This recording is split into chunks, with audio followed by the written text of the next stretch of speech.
Warga Dusun 4, Desa Sukaraja, Kecamatan Pedamaran, Kabupaten Ogan Komering Ilir mendadak heboh.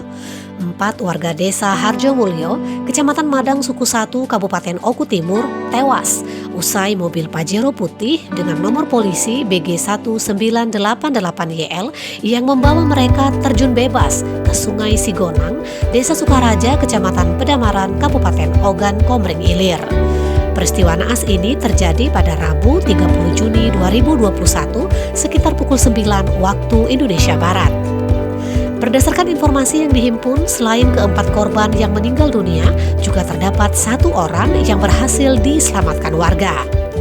Dani, keluarga korban yang mendatangi TKP mengatakan yang berada di dalam mobil adalah Loan Rekbo Adeatur, Dava Yelo Alganio, Dela Yelo Lestisia, Dikela Yelo Cendona.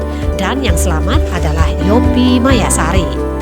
Dikatakannya menurut rencana para pengemudi menuju kota Palembang dari Oku Timur dengan maksud jalan-jalan.